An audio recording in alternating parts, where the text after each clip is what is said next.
Assalamualaikum warahmatullahi wabarakatuh. Di sini saya ingin mendemokan dari project UTS, yaitu mata kuliah Framework Programming. Uh, Sebelumnya, perkenalkan, nama saya David Armanda dari kelas C2 Framework Programming. Baik, tidak lama-lama kita langsung aja ke lihat coming soon-nya dulu, nanti baru kita ke codingannya atau prosesnya. Baik, di sini saya akan melihatkan hasilnya. Nah, ini tampilan dashboard menu awal, yaitu ada home, data penjualan, data pelanggan, data barang, data registrasi, blog, dan kontak. Nah, kebetulan saya kemarin menambahkan data penjualan dan data pelanggan. Mari kita cek untuk data pelanggan. Di menu ini ya, menu navbarnya, kita klik. Nah, ini ada 5 data, ada nomor, ada produk, kategori, merek, total, unit. Ini data pelanggan. Data pelanggan ada nomor, nama, jenis pembelian, dan tanggal.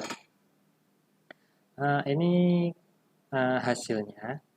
Nah, untuk selanjutnya, kita melihat proses pembuatan data tabel ini di menu model. Baik, yang pertama adalah kita harus membuat kelas data penjualan di menu model. Menu model itu tepatnya ada di dashboard. Jadi teman-teman bisa klik ini, lalu klik model. Nah, selanjutnya saya membuat kelas dengan variabel namanya data penjualan dengan models.models. Nah, di sini saya menambahkan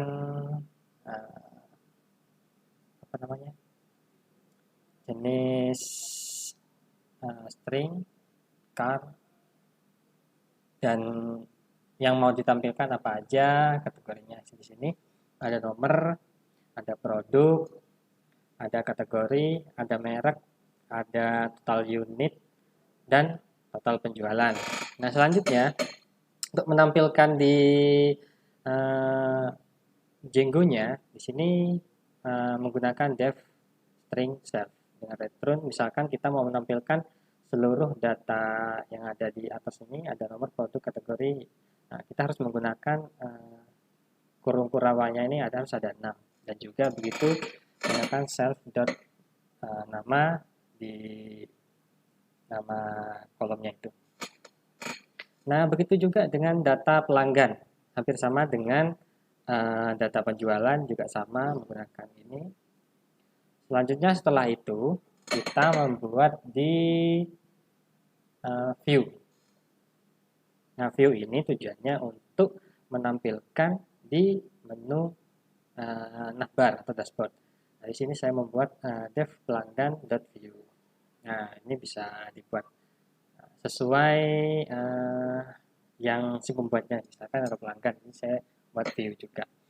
Request, kemudian data pelanggan .object.al. Nah, untuk menu yang ada di ini di sini, nah maka di sini saya menambahkan title-nya, yaitu data pelanggan. Konteksnya data pelanggan titik 2 data pelanggan. Kenapa harus S? Karena di admin Django itu ada namanya tambahan S, ada namanya tambahan S. Jadi di sini harus tambahkan S. Nah, nanti kita lihatkan. Selanjutnya return render request data pelanggan.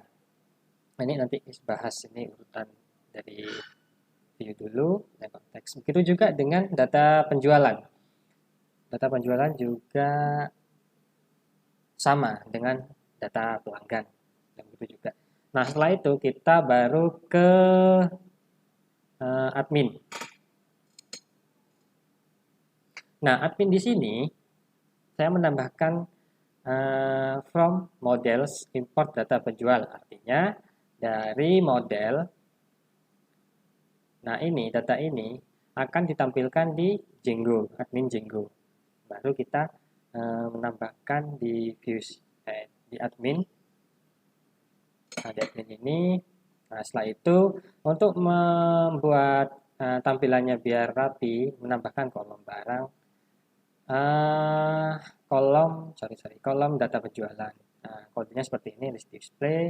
Di sini saya menampilkan seluruh nama kolom, termasuk sebanyak 5 jenis. Begitu juga dengan data pelanggan. Nah, jangan lupa kita harus mengisi admin size register, artinya untuk menampilkan di Django. Ini untuk nah ini yang bagian bawah. Ini untuk menampilkan data tabelnya, ini untuk menampilkan kolomnya. Nah, selanjutnya setelah selesai baru kita ke URL. Nah, URL sendiri sama, menambahkan from dashboard view. Nah, ini import penjualan view-nya dari mana? Kita ngambil dari si view. Nah, di sini. Nah, ini tujuannya untuk menampilkan di HTML atau di menu project. Nah, selanjutnya sama penjualan dan from dashboard views import pelanggan itu juga sama. Selanjutnya tidak lupa untuk menambahkan patch-nya. Patch-nya ini apa? Biar si models yang ada di ini dipanggil ke URL. Nah, ini view-nya. Sorry. Yang ada di view, nah ini view, dipanggil di URL. Nah, URL ini apa fungsinya? Untuk menampilkan di HTML atau di menu project. Nah, ini saya pakai data penjualan slash penjualan view. Penjualan view-nya dari sini. Nah, ini. Oke. Ini sudah. Baru kita ke HTML. Nah, di sini sebelum masuk ke HTML, di sini kita buat di templates, kemudian klik kanan, lalu new file. Nah, berhubung saya sudah membuat, di sini saya langsung mendemokan saja. Ini dengan nama data pelanggan.html. Isinya ini ada nomor, nama, jenis pembelian, tanggal, and for data pelanggan in data pelanggan. Ini fungsinya apa? Ini fungsinya untuk menampilkan data setelah din. Jadi datanya itu ditampilkan di HTML ini dengan kurung kerawannya ada data pelanggan dan nomor. Nah, nomor ini diambil dari yang dibuat model tadi. Nah, ini. Jadi datanya nanti ditampilkan di ini secara tampilannya. Dan juga N4 artinya selesai. Nah, selanjutnya begitu juga sama dengan data penjualan. Data penjualan juga sama, hampir mirip, bukan hampir mirip dengan data pelanggan sebelumnya. Namun cuma ada tambahan, misalkan kalau kita ada 5 kolom, kita juga menambahkan 5 kolom juga di sini untuk menampilkan. Nah, selanjutnya kita melihat di hasilnya, admin Django. Sebentar ya. Kita melihat di admin Django. Admin.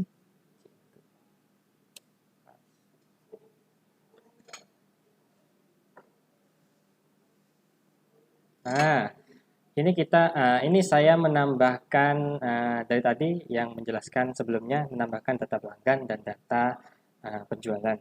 Nah, kenapa tadi ada yang huruf S di menu ini? Nah, karena ini untuk memanggil si data dari admin Django. Nah, ini ada S-nya. Selanjutnya kita cek datanya. Nah, ini. Nah, kebetulan saya sudah membuat 5 data sebelumnya. Begitu juga dengan data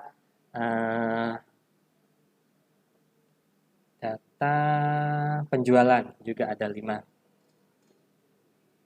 Setelah itu jangan lupa kalau misalkan belum tampil di di menu bar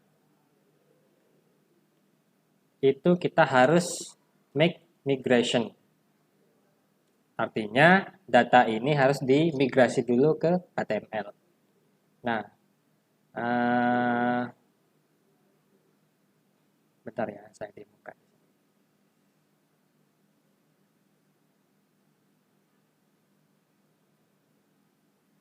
Nah, nah, ini perintahnya.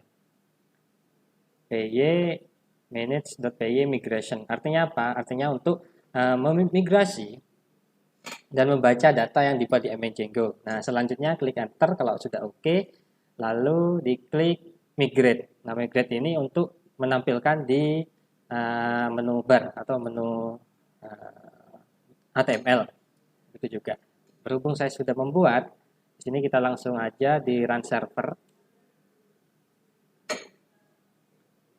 Run server.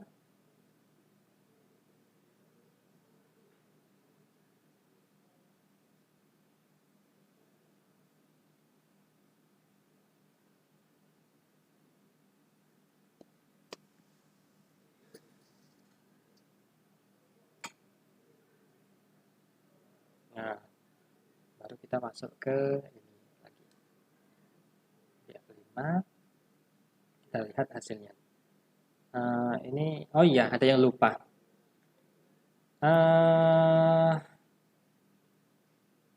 Lupa. Ini paling penting untuk menambahkan di menu HTML. Artinya kita menambahkan, nah ini, navbar, pilihan navbarnya yang bisa diklik nanti menuju kepada hasil data yang kita input di Django.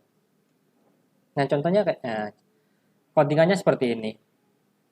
Link, kelas, kemudian ada have, ini ada data. Nah, data ini kita ngambil dari si URL atau page-nya. Nah, ini.